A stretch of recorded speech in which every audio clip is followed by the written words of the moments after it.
coast of County Antrim. Once there was a railway here. It was closed down in 1949 and the track became a walkway. Now it's being turned back into a railway, a steam railway. This last and most remarkable transformation is happening because of one man and his dream.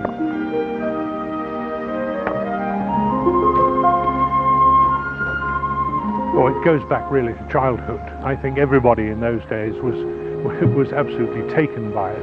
It's enormous machines moving powerfully across the countryside, great clouds of smoke and steam coming out of them. You know, the engine driver was the Concorde pilot of his day. And as children, we were very much infected by it. Most children were. And gradually, you know, as one grew up, amazingly, it became practical to become part of it. There'd been a narrow-gauge steam railway not far away at Shane's Castle, but it had closed down some years previously.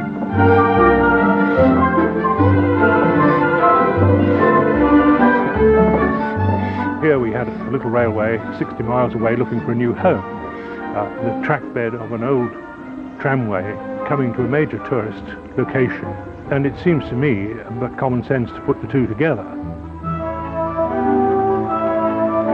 I believe there is quite a demand for little items of infrastructure like this. It's a very good way of taking people to places that they're visiting in large numbers without surrounding them by car parks. And equally, by linking a nearby village or town with a major tourist attraction, it can bring considerable economic benefit to the area in which it's sited. It's precisely 2 miles from the distillery town of Bushmills to the heritage site of the Giant's Causeway. It's certainly been a long-time dream. I first tried to put down a railway of this sort somewhere in Ireland in the early 1960s, and indeed tried here 30 years ago. And for quite some time it didn't seem as though it was going to get anywhere. We had various false starts, various disappointments, but in the end, thankfully, it has come together. Enough people have seen the reason for doing it and realise what a lovely attribute will be created when it's complete. But there's a lot of work to be done before that day arrives. David has to establish a charitable trust and set out on the fundraising trail. Railway building is not a cheap pastime. But all this should be happening. That a railway for steam trains should be built in the 21st century is remarkable enough. Equally remarkable is the fact that the original trains on this line in the 19th century were electric. The correct name for the railway was the Giant's Causeway, Portrush and Bush Valley Railway and Tramway Company. Part of it is a tramway and part of it is a railway. The tramway ran along the public road, the railway ran its own right of way. It was opened on September 1883. The original tramway was the brainchild of 2 brothers. They were members of the landed class and they had plenty of money. One of the brothers was a civil engineer from Trinity College Dublin, William Trail, and his brother was a professor in Trinity College Dublin, Dr. Anthony Trail. He later became Provost of Trinity College Dublin, and he was a scientist, and his main interest was this new form of power called electricity. They teamed up with Dr. Siemens from Germany, and the 3 of them got together to see if they could build the first hydroelectric railway in the world. A hydroelectricity power station was about a mile upstream from Bushmills village on a waterfall on the River Bush, and there were 2 turbines which ran the power from the tram. Each of these turbines were rating about 90 horsepower. My memories of this tramway would date back to about 1935 when we came down here on holidays. And one of the most essential things for any holiday maker on the north coast of Antrim was to go out to the Giant's Causeway for a day out, and you went out on the tram and you came back home on the tramway. My uncle, who was a mechanical engineer and a railway engineer, was appointed manager in 1947, and he ran it for the last 2 years. I was a young student in Trinity College Dublin, and he offered me a summer job in 1949 as a conductor and a part-time driver. In 1949, the tramway was in a very poor state.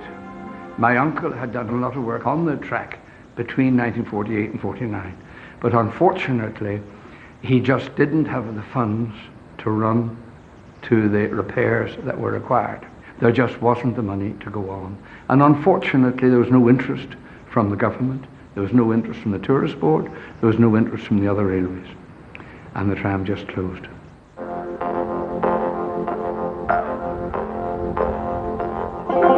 I'm very excited, and I am very, very hopeful that David will get this running, because I think it'll be a marvellous attraction. In my youth, this was one of the main attractions on the north coast of Antrim, and hopefully in years to come, when David gets this off the ground, we will again be able to go to the Giant's Causeway by railway. David has spent over 30 years working towards this moment. Now it's starting to happen. But what exactly is involved in building a railway? First of all, there's a major problem with the bridge over the River Bush. It has to be taken out and replaced by one that's stronger and that's wide enough to take both the rail line and the walkway. David mobilizes expert help from an unlikely source. There's no road access to the bridge, but army engineers and pilots solve the problem.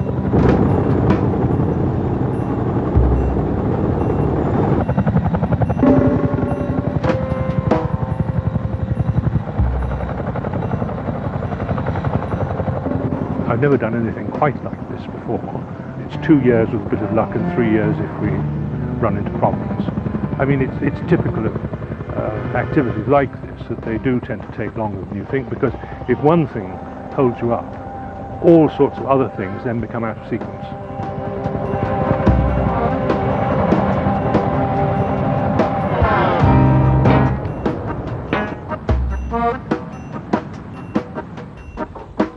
Then a railway track has to be laid on the old permanent way. The first thing is you put down a layer of stones, 2-inch stone, lay the sleepers out, then put the rails on top of the sleepers. They're already bored to the right size, and I must say that making the jig to bore the holes, of course, was a considerable responsibility, because if you've got it wrong, the gauge of the whole railway is wrong. And similarly, the movement of the rails, they're the biggest things that we have to move. And by bringing them down the site before the sleepers were put down meant that the amount of manual lifting was cut to an absolute minimum. It was really just from the ground up onto the sleeper. And then finally, when you've got it all screwed up, you jack it and pack it. It means lifting the rails, putting stones under the sleeper, filling it up, and there's about a ton of ballast per yard of railway. The big rail that you see behind us, which is £75 to the yard, that was all used at Shane's Castle, on the railway there, but had previously come from Scotland.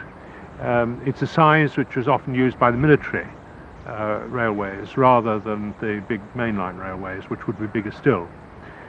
In fact, for what is classified as a light railway, which is what this is, 35 to 40 pound to the yard rail is more normal, if you can get it.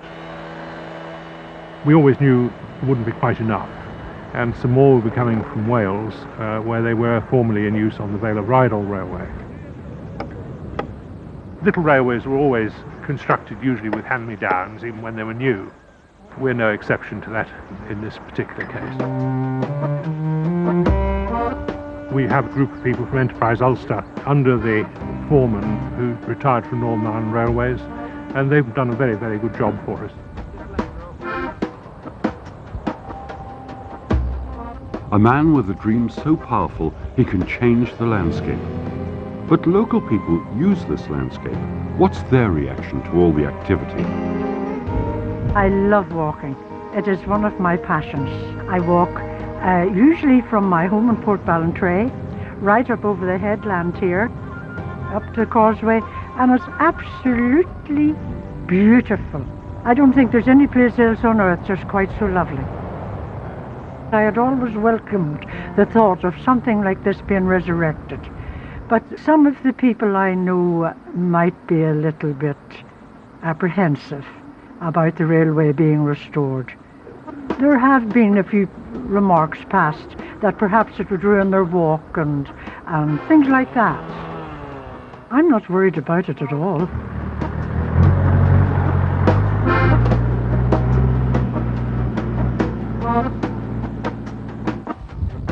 And as to these rails here, well, these look very good ones, don't they? We've about 3/4 of a mile laid now.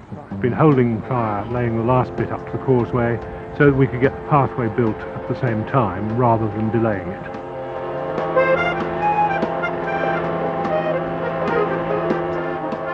The railway is almost exactly 2 miles long, with a sleeper per yard, that's 3,560 or so. We've used something like 2,000 sleepers already. You've got 4 holding down screws for each sleeper, and then you've got pairs of fish plates with 4 nuts and bolts in each.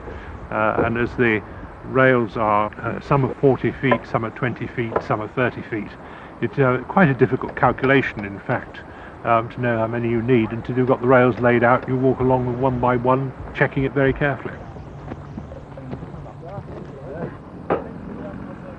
I still find it very difficult to believe it's actually happening.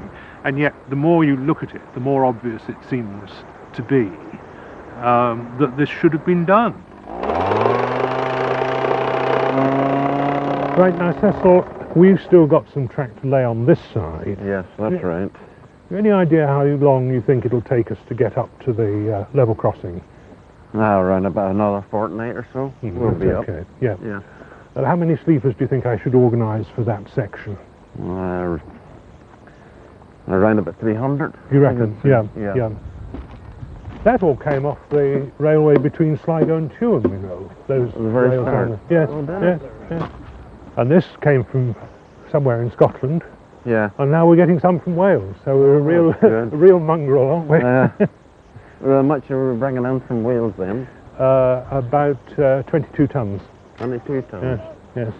Yes, there's a lot to do, isn't there? There's a lot to do yet. Even for a little railway. Yes. That's right. Have you had any headaches with this rail that we've got Oh, here? I had a few, but so far so good, you know. That's Not terrific. too bad, you know. Well, it looks very well now, I must Getting say. there, yes, that's right.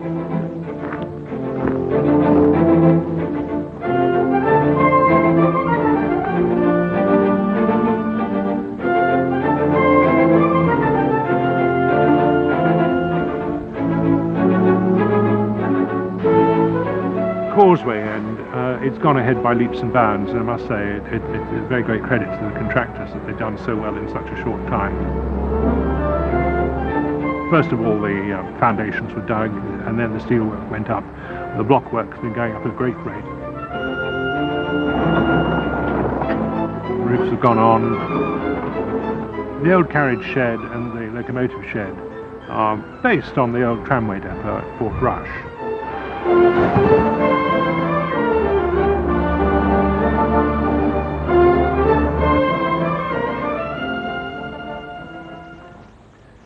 Well now, this is the waiting room, which of course for passengers is a very important point on the railway. Given the weather and the open air nature of the whole place, we decided to have a proper fire in here, and already quite a number of visitors who've had a look at it homed in on that as being the most desirable feature of the railway so far. It's always important to have somewhere to sell the tickets, and here is our ticket office, which will have a little hole here and another one there, just as the proper ones used to have years ago. Beside it is a little gift shop, souvenir shop. It's a very important part of the railway's income is derived from that part of its sales. Then if we come on through here, you can see the inside of the booking office here.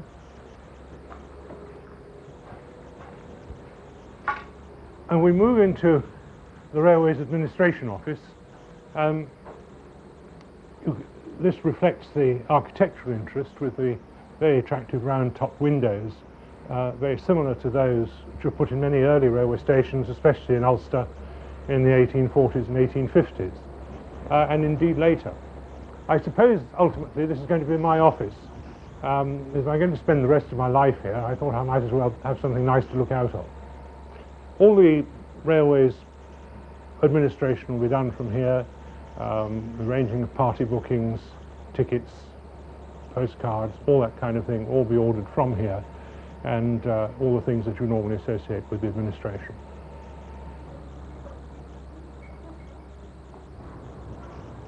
I hope to open later in the summer, but even when everything is all done, we still have to be inspected by the railway's inspector, who, though we keep in touch with him on a very regular basis, may suddenly discover something at the last minute that he feels should be done in a different way, and before we can operate the railway, we have to do that. It's very stressful because you're in so many people's hands.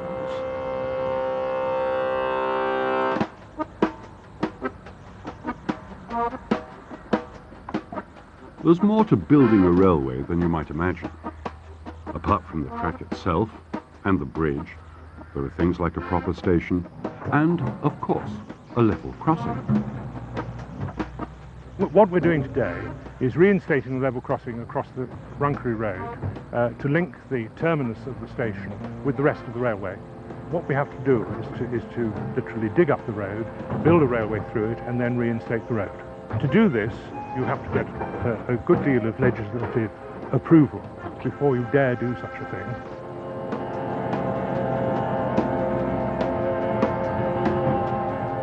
You have the existing level of the track behind me here, the level of the ground on this side, and the level of the road. So all that has to be worked out, and also have a situation with reference to the platform and the rest of the tracks which will be laid up here. All these things have to be worked out and then gradually done on the ground with a great deal of care, because of course at the end of the day you have a responsibility to those who are going to use the level crossing in future that it is safe for them to do so.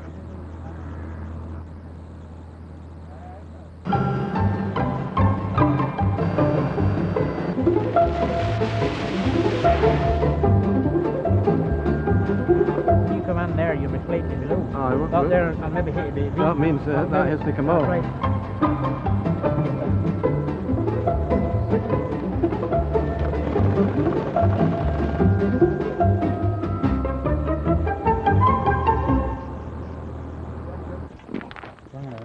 Becoming more enthusiastic by the day, as most people are. I think there were many misconceptions in the beginning, though I must say I've always been made very welcome, even if I've been criticised. From being thought a complete lunatic in the beginning, people gradually saw what I was trying to do, and indeed now they see the thing beginning to come to fruition. I think they're beginning to be very excited about it. Only the other day I was talking to somebody miles away, and they said their children had been told about it in school. Well, now that's exactly what one's trying to achieve, because all the memories that people have of the old tramway that used to be here were coming here on school holidays, days out, and having a marvellous time, and that's what we want people to do again.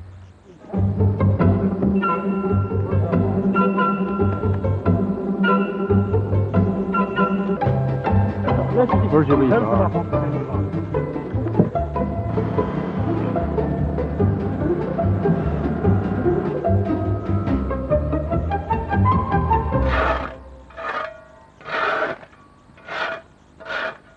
Thanks very much, John. I mean, it's gone very well today. Terrific. Aye, it's going not so well. Well, now this is the big shed from Shane's Castle, which was very generously given to us for the new railway by Lord O'Neill. In it we will carry out all the maintenance and repairs that are necessary for the locomotives, coaches and anything else on the railway. In front of us here there's an inspection pit. This is actually had to be waterproofed considerably because it's well below the water table in the immediate area. But you need this sort of thing to get at the undersides of the locomotives, whether they're diesels or steam.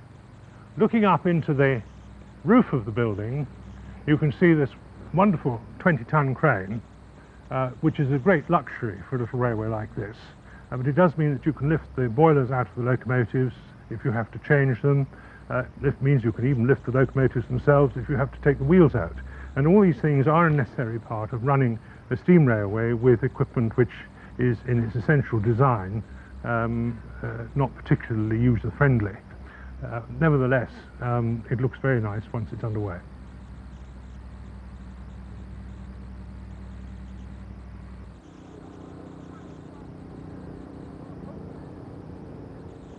The dream is becoming a concrete reality.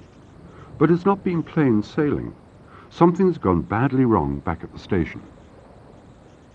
Anybody who's ever built anything will know nothing goes quite according to plan. In this case, because of the slight angle between the two buildings here, the platform was built parallel to the station building, whereas in fact the lines that come up to the right hand of those two arches will be out here somewhere and will be lined up on the centre of the arch, and therefore the platform has to be based, the measurement for the platform has to be taken off the track rather than off the building. We're soon pretty right, not a very difficult one.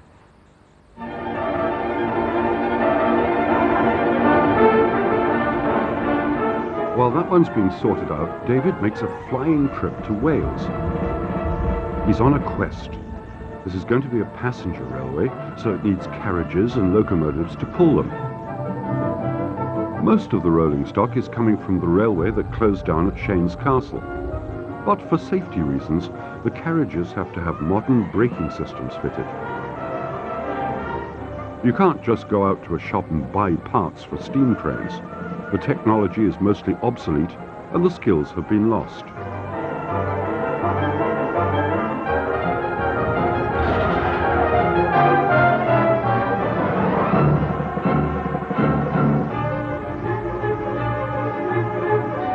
But here in Wales, at a place called Portmadog, they do still have the skills to do the job.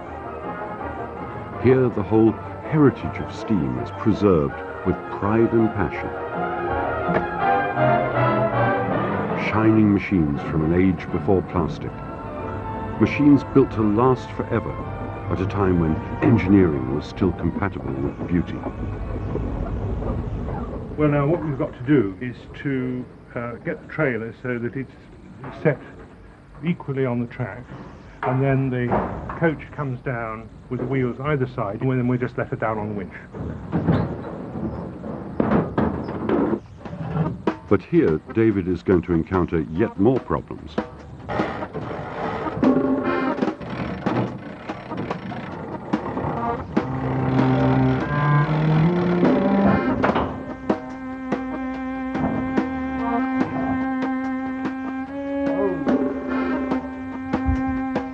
I'm sorry, this is all going on film.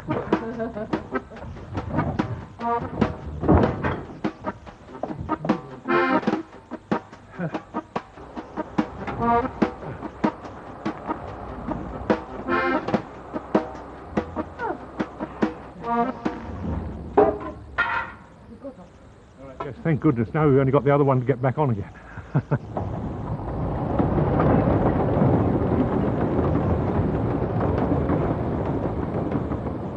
This one here will have the existing brakes dismounted and a different kind of brake put on it, so that it can be used in conjunction with all the other coaches that we'll have.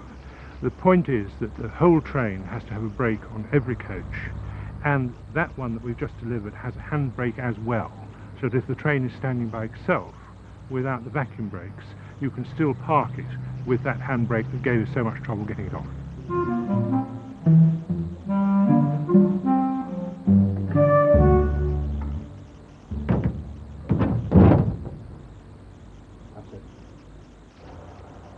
The particular type of brake that we're using is used on this railway and one other railway in the south of England, and it's called the automatic vacuum brake, for which there is very little equipment on the locomotive. If you have an air brake, you have to have a huge steam and air compressor, which uses up a lot of steam, and also, in my view, can be very disfiguring on a small locomotive. If you look at the Festiniog engines here, if you can imagine a thing about 4 feet high, maybe even longer, and about 9 feet wide, standing on the side of one of those locomotives, you would understand what a shame it would look like on our engines in Ireland. So we chose to have the vacuum brake, and the Festiniog is in fact making new parts, new equipment for the vacuum brake, because it's no longer commercially manufactured, except here.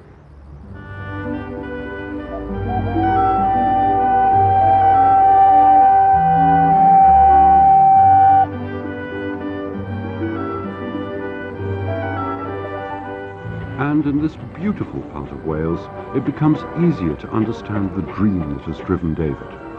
Here you can't help appreciating the magnificence of the steam age and the passion that steam engines inspire in people.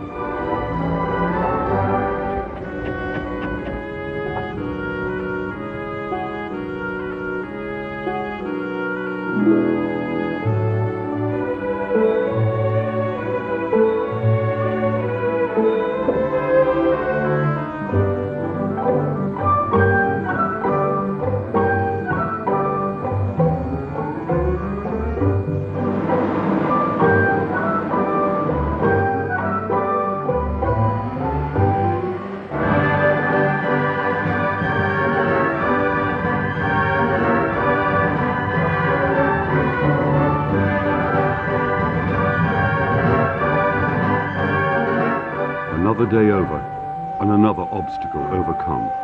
David heads back to the Giant's Causeway.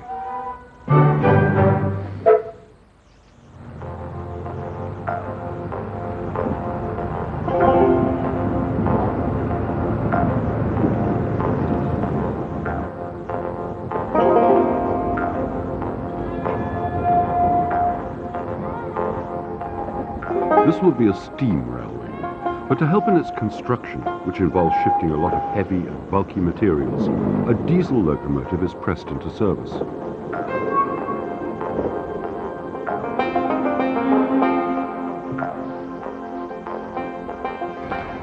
We get started about 9 o'clock. We get the train out, load up the sleepers. They've all been pre-drilled in the sheds here.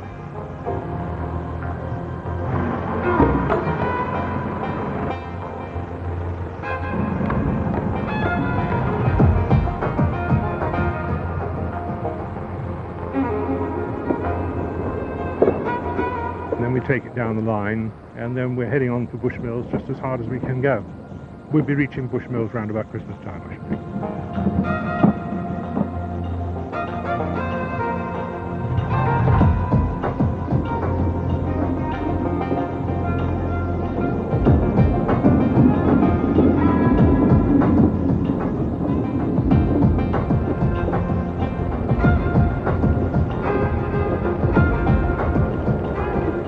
I'm very glad to have done something like this, having reached my 60th year.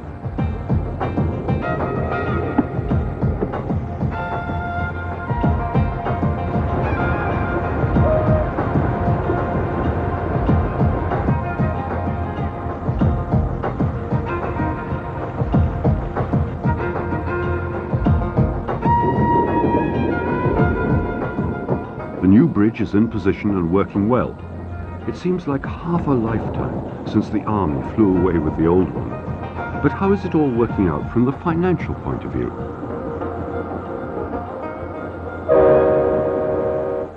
The total cost of the project is about 1.5 million, and we are more or less on budget. We've managed to save a bit here and there, and other places I dare say we've spent a bit more, but overall we're doing pretty well at the moment. You're bound to get problems with a project of this size. Different people have different ideas, different priorities. We've got to keep the cash coming as well as one can, applying for grants and all that sort of thing. We've had our problems, but I think we're getting through them, and that's the main thing.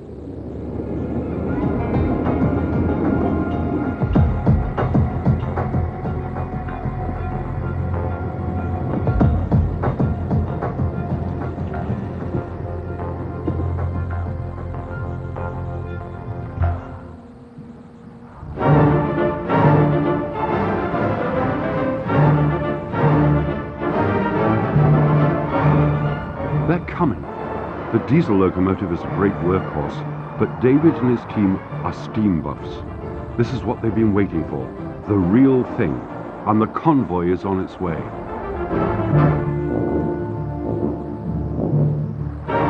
These are the steam locomotives and the carriages from Shane's Castle. They should be arriving at any moment.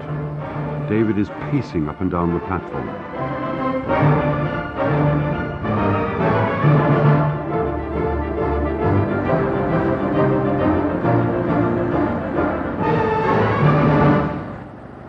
Yeah, well, it'd be nice to line them up for a start, wouldn't it? Yeah. You see the difference we've got here since you were here last? I mean, we've either got that line down there, or whether we can get them lined up here, I don't know. And this one out here? Mm-hmm. Well, I think we're going to try and line That'll be better. this one yes. here. Yes. We might have to block this road. Yeah. You'll be glad to see them up here. It's amazing. I can't believe it. I nearly burst into tears. What we did with Tom Heron's enormous help was to remove the rest of the railway from Shane's Castle. This has been ongoing now for 7.5 years, amazingly enough, to get to this point. And we were able to bring up the remaining rolling stock and all the sorts of bits and pieces that the railway accumulates over time. That's her. We were very fortunate in having the use of such marvellous equipment and so many men to come and help us too, which is very generous in their contribution to the whole project. It is very exciting getting them here. They've been sitting in the sheds at Chains for some years now, and lovely to think that they've got a new home here, which I think, as you'll agree, is quite an elegant one, and hopefully it'll be a very nice backcloth for them to perform against for many years to come. It won't stay there like that. Drop it back and put the handbrake on. Put the handbrake on. We were very late finish last night, and it was worth it to get a good start today. You need her up yet, are you okay? At the moment we're unloading big coach. We've already got the weed control vehicle and engineering trolley off, and then the steam locomotives come finally. It's a very big step forward for us and something we've been looking forward to for a long time.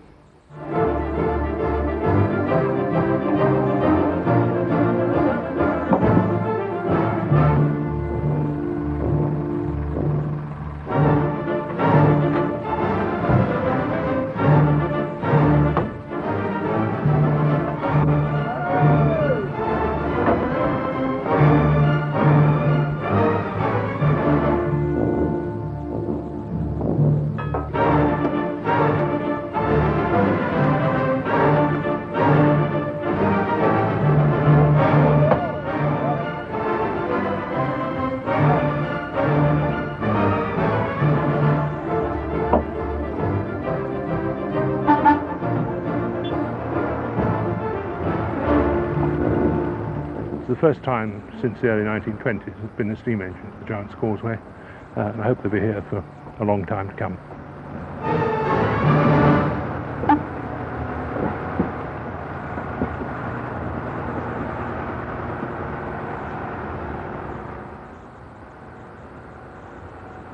The railway station is like a typical little County Antrim narrow gauge railway station, which are still quite a few dotted around the countryside, though I don't think any of them had nice round top windows, which perhaps we borrowed from Moira Station, a la Sir Charles Lanyon.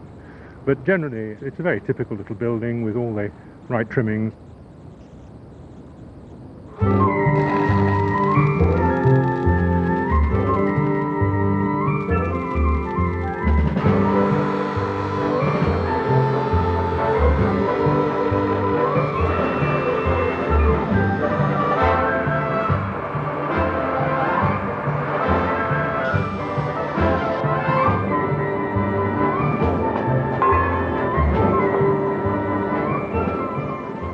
We're in the middle of refurbishing coaches.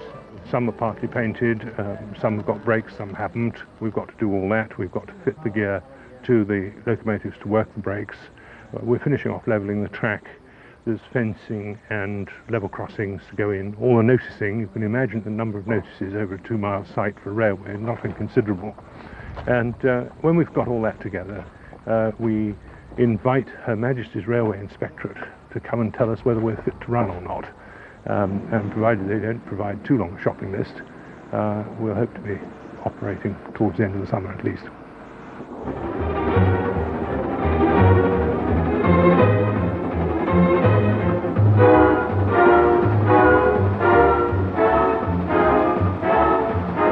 You need far more patience than you ever imagined you thought you would have. And as I'm not a particularly patient person anyway, it made one really grit one's teeth from time to time. But at the same time, most of all has been the wonderful response from people, the help that we've had, who have helped us, and indeed a good many professionals who gave their advice for little or no remuneration.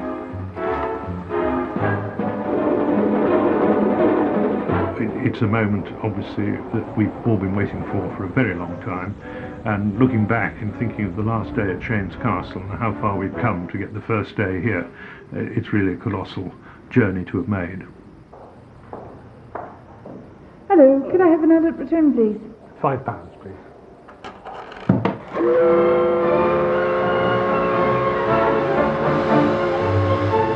A colossal journey completed, and another journey about to begin. A wonderful day, not just for David, but for countless other people as well. Wonderful. It's wonderful. The hills are alive with the sound of music. Listen for the whistle.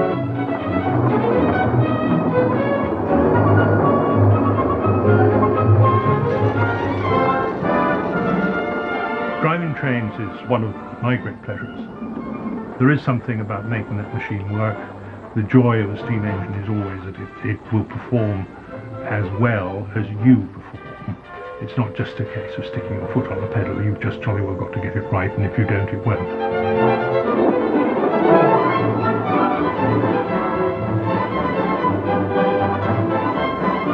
It's very hard to express one's feelings. All I can say is wonderful.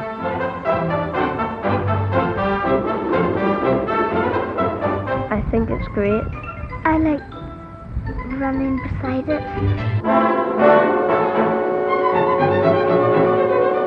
My friends and neighbours no longer doubt it.